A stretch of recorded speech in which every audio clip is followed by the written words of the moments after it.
Bienvenidos al canal El Video en Salsa Verde, donde hablaremos de diferentes obras en el audiovisual, a su vez que hablamos un poco de cine y series y del trabajo que tienen detrás estas obras, abordando temas tanto de la historia como de la leyenda. Esta semana hablaremos de The Boys, una serie de superhéroes que está ahora en la plataforma de streaming Prime Video. El héroe es un arquetipo bastante viejo y bastante relevante incluso hasta el día de hoy. Antes de hablar de la serie de The Boys, vale la pena revisar el origen de esto para tener un poquito más de contexto sobre lo que se va a hablar aquí. ¿Qué es un héroe? El héroe es un hombre famoso, ilustre, reconocido por sus virtudes o hazañas al servicio de la comunidad, una persona notable por su valentía o por sus virtudes. El héroe en ese sentido suele encarnar los rasgos más sobresalientes de su cultura, y aunque está siendo una definición correcta, hay que prestar atención a lo último, en su cultura. Se refiere a el lugar y momento en el que se les da reconocimiento. A ver, pensemos por un momento en el héroe que nos muestra Hollywood. Bueno, más bien que nos ven de Hollywood. Individualista, si están en grupo brillan por sí solos en sus respectivos momentos. El mensaje es tú puedes. Y los personajes de apoyo son más un ruido de fondo que otra cosa. Mientras que en la visión oriental pues es bastante diferente. En Japón, por ejemplo, brilla el conjunto, no el individuo. El sentido de grupo tiene más peso que el del individuo, y esto se ve reflejado en muchas de sus producciones. Más que nada en esta enorme industria que tienen sobre la animación, los llamados animes. Aunque dejando estas diferencias culturales de lado, se puede estar seguro de algo. La figura del héroe es una que sirve al modelado. ¿Qué cosa es el modelado? Este concepto dentro de la psicología es una forma de apoyo en el proceso de enseñanza-aprendizaje, en que se muestra cómo utilizar el género discursivo que se quiere comprender o producir. Siendo quien sea el héroe a quien tú reconozcas, puede que lo conozcas en persona, sea alguien cercano, alguna figura pública o una figura histórica, incluso una figura que nosotros mismos creamos, hacemos que encarnen los ideales a los que aspiramos, ya se trate de personas reales o no, se convierten en nuestros referentes, para muchos referentes morales. Teniendo esto claro, se podría decir que los héroes en la ficción nacen por una necesidad de aspirar a algo, y esta necesidad parece ser que la tenemos desde el surgimiento de la propia escritura, puede que incluso antes.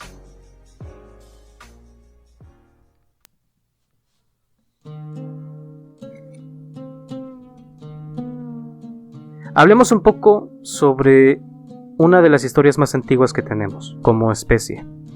Sobre la base de las actuales pruebas arqueológicas, la escritura apareció al mismo tiempo en Mesopotamia y Egipto, aproximadamente un siglo antes del año 3000 a.C. Entre los textos más antiguos está la epopeya de Gilgamesh, la cual se escribió alrededor de los años 2500 y 2000 a.C. Son unas tablillas grabadas en piedra que nos narran una historia. Se trata de un rey semimítico. Con esto me refiero a que no se sabe si existió de verdad, a su vez que su historia tiene elementos mitológicos, que gobernaba de forma despótica Uruk, una ciudad antigua de Mesopotamia situada en la ribera oriental del río Éufrates. Hoy en día pues solo quedan las ruinas, cuyos súbditos se quejan a los dioses sumerios, cansados de la lujuria de este rey despótico, la cual lo lleva a forzar a las mujeres de la ciudad. Los dioses atienden a este reclamo creando a Enkidu, un hombre salvaje destinado a enfrentarse a Gilgamesh. Pero cuando ambos entran en combate, en vez de darse muerte, se hacen amigos para siempre. y emprenden peligrosas aventuras. Juntos dan muerte al gigante Humbaba y al toro del cielo. Y Gilgamesh rechaza el amor de una diosa llamada Inanna. Como castigo a estos actos de impiedad, los dioses hacen que Enkidu muera en plena juventud. Impresionado por la desaparición de su amigo, Gilgamesh emprende la búsqueda de la inmortalidad, la cual le lleva hasta los confines del mundo, confines en donde viven un sabio llamado Utnapishtim y su mujer, únicos sobrevivientes del diluvio. No andemos mucho en esta parte. A los que los dioses concedieron el don que Gilgamesh pretende ahora. Sin embargo, el héroe no alcanza lo que pretende. En el camino de vuelta encuentra, siguiendo las instrucciones de Utnapishtim, una planta que devuelve la juventud a quien la toma. Pero una serpiente se la roba y Gilgamesh vuelve a Uruk con las manos vacías, convencido de que la inmortalidad es patrimonio exclusivo de los dioses. En cierta forma podría decirse que realmente no llegó con las manos vacías si se quedó con una enseñanza. El núcleo sentimental de este poema se encuentra con el duelo de Gilgamesh tras la muerte de su amigo. Los críticos consideran que es la primera obra literaria que hace énfasis en la mortalidad humana frente a la inmortalidad de los dioses. De hecho, es la historia más antigua sobre la figura del héroe, al menos de la que tenemos registro. Según el investigador griego Oannis Kordatos, la Odisea de Homero ha sido influida por este poema, tanto en lo formal, consiste que existe un gran número de versos paralelos, como en temas y episodios. Es más que evidente que también inspiró muchos más relatos, muchísimos más. Tomemos en cuenta que este apenas es el comienzo de todo lo que vendrá después. Después de este mito, civilizaciones van alzándose y van cayendo, y así, a lo largo de nuestra historia, seguimos creando héroes. Los de las diferentes mitologías del mundo antiguo, en diferentes clásicos de la literatura, cuentos medievales, pasando por la edad moderna y de ahí a la edad contemporánea. Y seguimos en búsqueda de modelos a seguir en nuestra realidad. Y también creando nuestras propias historias. Muchos de los personajes principales de diferentes historias se les podrían considerar héroes. Alguien como el Quijote, por ejemplo.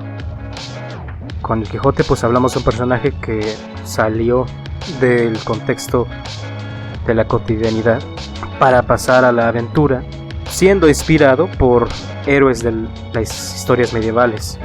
Dentro de esta historia tan importante para la literatura, escrita por Miguel Cervantes, pues podríamos considerar a su personaje como un tipo de héroe, o por lo menos alguien que pues se inspira en la figura del héroe.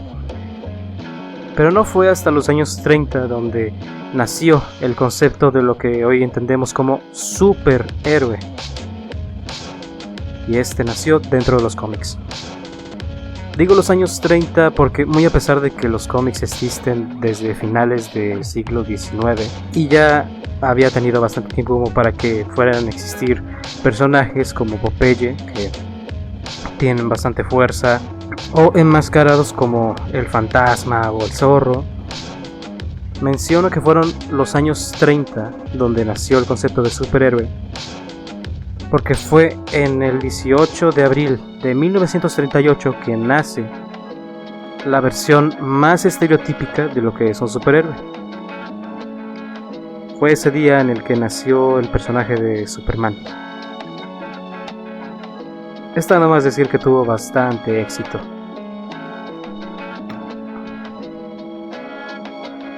Y de hecho tuvo el suficiente como para que en años posteriores se crearan más personajes de estos. Así fueron llegando poco a poco Batman, Capitán América, La Mujer Maravilla, Shazam y muchos otros. Entretenimiento barato y accesible después de una enorme depresión económica que sufrió Estados Unidos. En el mundo resonaba noticias del conflicto en Europa. Y se usaron bastantes medios para la propaganda tanto en el territorio de los aliados como en países miembros del eje. Personajes como el Capitán América nacieron como propaganda, de hecho. Y la aparición, así como también ridiculización de personajes históricos como Hitler, era recurrente en los cómics. Con esta visión tenemos cosas bastante simplificadas por parte de los medios. El concepto de bueno y malo dentro de un conflicto que es bastante grande y que por limitaciones de momento no terminábamos de comprender del todo. Y cae la bomba. Termina la guerra. Nos quedamos con el mito de héroes y villanos de un conflicto donde supuestamente triunfó el bien, cuando la realidad fue mucho más compleja que eso. Lo que vino después de esto fue una forma de pensar bastante desencantada dentro de la ficción. Digamos que se perdió parte de ese optimismo. Las grandes casas creadoras de cómics empezaron a enfocarse en historias más realistas, por así decirlo, y menos romantizadas. Ahí tenemos la creación de personajes como el Hombre Araña en agosto de 1962. Más adelante llegó una diversidad de historias aún mayor en los años 80, con Yves Chaland, creador de Freddy Lombard y Bob Fish, Frank Miller, creador del Regreso del Caballero de Oscuro y Daredevil, Alan Moore, escritor de Watchmen y La Cosa del Pantano. Así, después de varios momentos de gloria como también de crisis en diferentes editoriales, tenemos en 2006 una sátira al género de los superhéroes en el cómic: The Boys.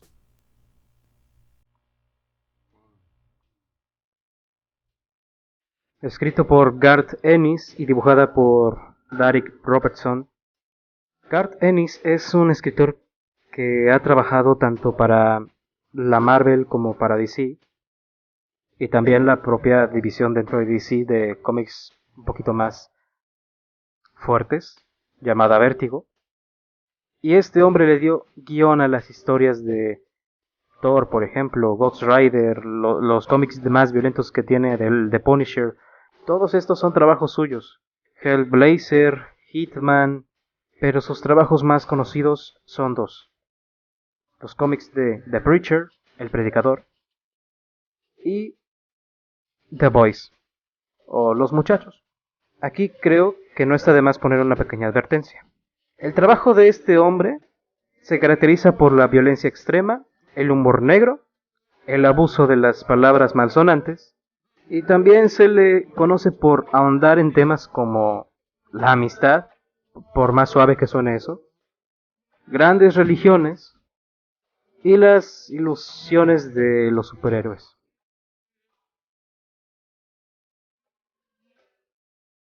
Fue en el año 2019 en el que Prime Video compró los derechos para crear una serie basada en el cómic, desarrollada por Eric Pryke, creador de series como Supernatural o Revolution. The Boys está ambientada en un universo en el que los individuos superpoderosos son reconocidos como héroes por el público en general y trabajan para la poderosa corporación Vought International, que más que nada hace trabajo de comercialización y monetización con ellos. En realidad es una farmacéutica. Se le podría de hecho definir como básicamente un Disney farmacéutico con contrato de defensa militar. Incluso se hizo comercial con los personajes para anunciar un servicio de streaming ficticio llamado Vought Plus, haciendo una evidente burla a Disney Plus para promocionar la serie. Regresando al argumento de esta ficción, estos superindividuos fuera de sus personajes heroicos, o sea, esa cara que muestran a los fans y a los medios, la mayoría son arrogantes, egoístas y corruptos, La serie se centra principalmente en dos grupos. Los 7, que es el equipo principal de la corporación Vought. Con equipo me refiero a equipo de superhéroes, una especie de Liga de la Justicia. Y los muchachos como protagonistas. La propia serie se llama The Boys por este grupo. Son vigilantes que buscan derribar a Vought y a los superhéroes corruptos. Los muchachos están liderados por un personaje llamado Billy Butcher, que desprecia a todos los superhéroes, a toda persona con superpoderes. En particular a los 7, que son los que tienen mayor poder mediático. Este equipo, llamados los 7, están liderados por el narcisista y violento Homelander. A medida que se produce el conflicto entre los dos grupos, la serie sigue a los nuevos miembros de cada equipo. Hughie Campbell, un empleado de una tienda de electrónicos que se une al grupo después de que su novia sea asesinada accidentalmente por A-Train, un miembro velocista de los 7, y Annie Jennery, cuyo nombre de superheroína es Starlight, que se une a los 7 y es una joven esperanzadora, que se ve obligada a enfrentarse a la cruda verdad sobre todo este mundillo de los superhéroes que ella admira. Hughie es un personaje con el que el espectador prácticamente se proyecta. No sirve solo como una especie de avatar en el que te puedas ver a ti mismo, una especie de reflejo, ya que el personaje tiene personalidad propia y tiene una evolución que se va dando conforme pasan cada episodio. Claro que es en él en quien tenemos la representación de alguien que se va adentrando apenas a todo este mundo, así como el propio espectador va adentrándose en esta ficción. Mientras que el personaje de Billy Butcher es más parecido a la figura del mentor, aunque uno infestado de imperfecciones. Llega en el momento de mayor debilidad de Hughie y lo muestra cómo puede ir echando abajo a cada superhumano. Es un personaje que tiene problemas de ira, es bastante violento y sus métodos rayan en lo siniestro, y aunque los otros miembros del grupo son exmilitares, sicarios, personas con conocimientos en diferentes áreas y con contactos en más de un sitio, están bastante conscientes de que la mayor debilidad de los super son sus reputaciones, razón por la cual se recurre en más de una ocasión al chantaje. Esta suele ser considerada la kriptonita de Homelander, el Superman de este universo. Ya hablamos propiamente de la serie, ya explicamos más o menos a qué trata. Hablemos de Homelander, que traduciendo el nombre significa algo así como el paisano, el paisano. No sé si sonará mejor en inglés para algunos. A pesar de que la serie nos hace empatizar con los muchachos, la propia serie se llama The Boys, se refiere a este grupo, el villano principal se roba bastante la atención.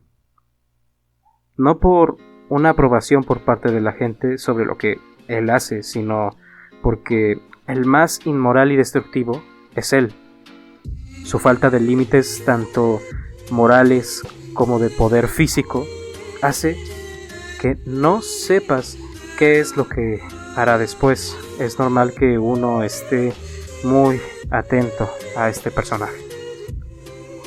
Este héroe ante las cámaras, ante las masas, ante sus fans, para muchos es incluso alguien escogido por un poder superior dentro de esta ficción, cuando la verdad es que fue creado a través del ensayo y el error. Es un producto de una farmacéutica. Fue criado en aislamiento absoluto para su observación, hasta que la empresa creyera pertinente lanzarlo al ojo público.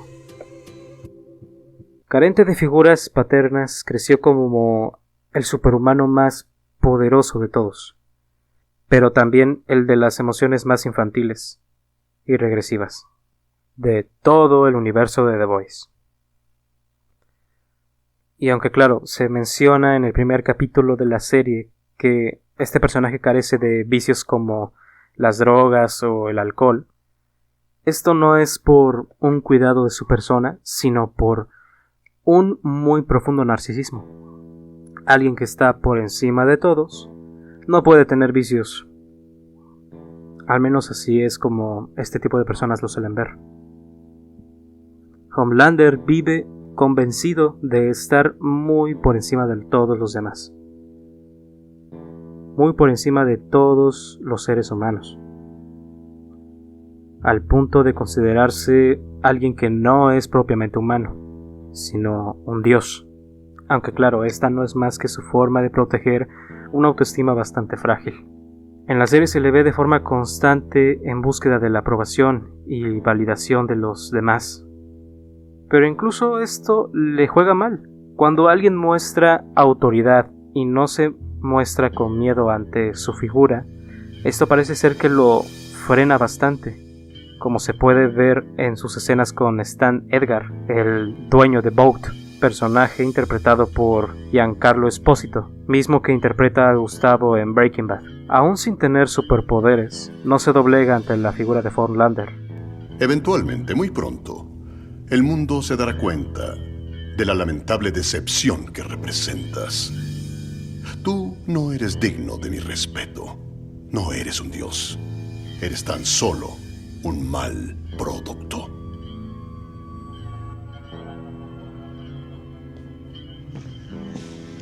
Este Superman está lejos de ser alguien saludable. En el trastorno de la personalidad narcisista vemos la presencia de sentimientos de grandeza y prepotencia, absorto en fantasías de éxito, poder, brillantez, belleza o amor ideal ilimitado. Esto último lo tiene reforzadísimo con el hecho de que tiene poderes y tiene fama. Muy difícilmente se le puede convencer de que es una mera fantasía, porque para él es bastante real y hasta cierto punto lo es. No por el tema de que sea el ideal o el más bello, sino por el tema de el poder. No es empático y explota las relaciones interpersonales, y no es simplemente estas formas de actuar por sí solas las que hacen que Homelander sea un personaje interesante, sino la historia que viene arrastrando y el contexto en el que se sitúa. Nada existe en un vacío. Un mundo superheroico. Antes del 2008, las películas de superhéroes no tenían un impacto de popularidad como el que tienen hoy. Fue después del estreno de las películas del estudio Marvel que empezaron a crecer progresivamente, llegando al punto de llevar más de 10 años haciendo estas películas y expandiendo aún más un universo cinematográfico que es hasta la envidia de otras compañías que intentan replicar la fórmula, creando sus propios universos compartidos. La Warner es el único competidor directo y la jugada que ha hecho con los personajes de DC no les ha salido tan bien como a Marvel, que es una de las grandes entradas de dinero de Disney. La serie de The Boys hace sátira de esto y de muchas otras cosas relacionadas. El equipo de los 7 se reúne en la torre, en su propia sala de juntas en lo más alto. Se sientan en una mesa y en lugar de planificar sobre impedir delitos y hacer patrullaje, hablan de las pérdidas económicas que sufren por la venta de mercancía pirata o la descarga ilegal de películas que la corporación hace de ellos. Esta no es una empresa con intenciones benéficas, es una farmacéutica con un nivel de influencia tan grande que actúa como empresa de medios también. Todos están preocupados por sus contenidos, y productos, y Bolt está preocupada por su dinero. Protege la imagen pública de cada uno de estos superhéroes, no importa la inmoralidad que sea. Todo con tal de mantener una buena relación con diferentes marcas y progresivamente entrar al ejército, porque sí, es parte de las intenciones que tienen estos personajes, es parte de los objetivos que tienen, al menos en la primera temporada, los de Bolt: entrar al ejército de los Estados Unidos. Sin embargo, no todos van a estar de acuerdo con este tipo de prácticas, obviamente, y claro que hay opositores. Sin embargo, para que muchas de estas cosas se lleven a cabo sin que nadie diga nada, más allá del hecho de estar tapando cada cosa que se haga y se considera inmoral, ¿cómo logras convencer al público de que son buenos y hasta necesarios? Simple, aparentando que buscas algo bueno para la sociedad, sumándose a todas las causas o movimientos sociales como si de verdad les importara. En uno de los capítulos de esta serie, Adrian, el velocista, se aprovecha de dos cosas para, como él dice, renovar su marca, que son el movimiento de Black Lives Matter y el hecho de que él es un hombre afroamericano. Lo que hace es hacer un comercial en el que él se une a una marcha por la causa de Black Lives Matter solo para promocionar un refresco. Y así de ridículo como suena esta escena, así fue un comercial real de la Pepsi. Fue una referencia directa a este hecho.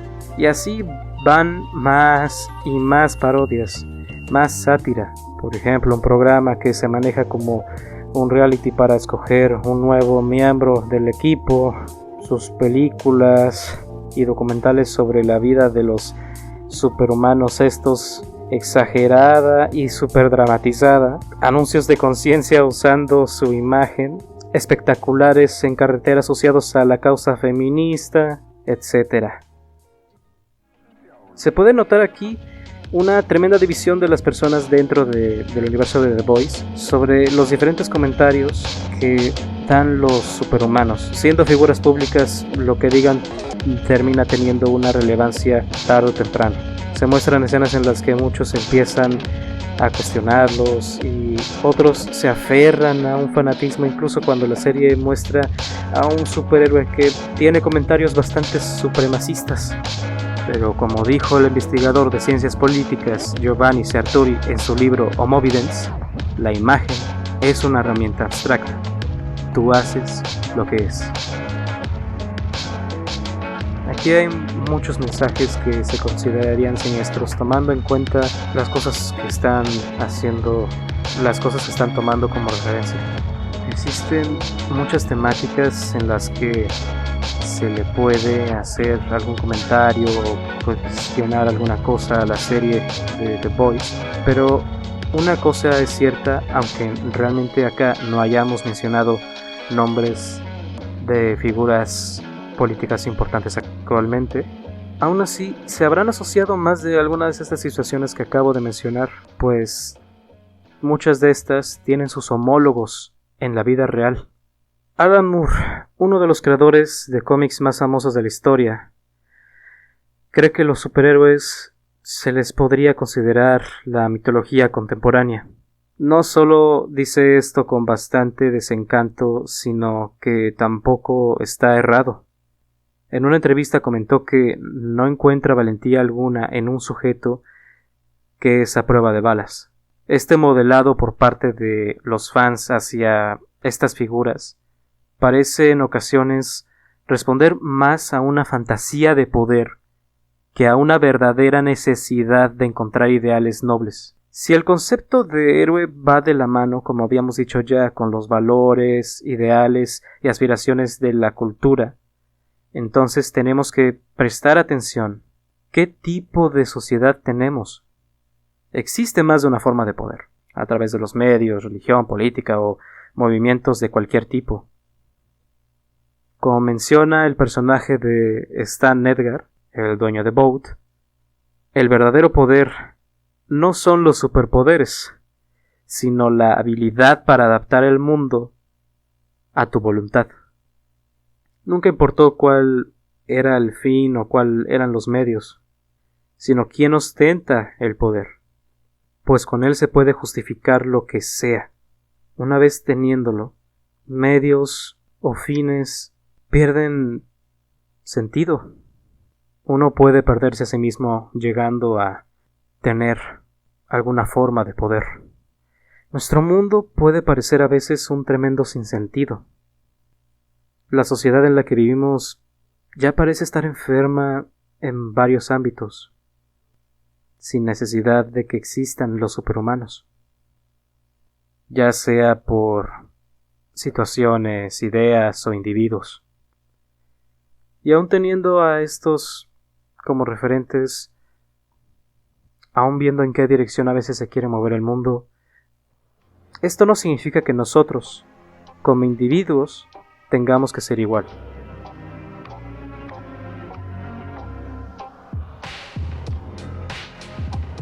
Y así despedimos un episodio más de Análisis del Medio Audiovisual.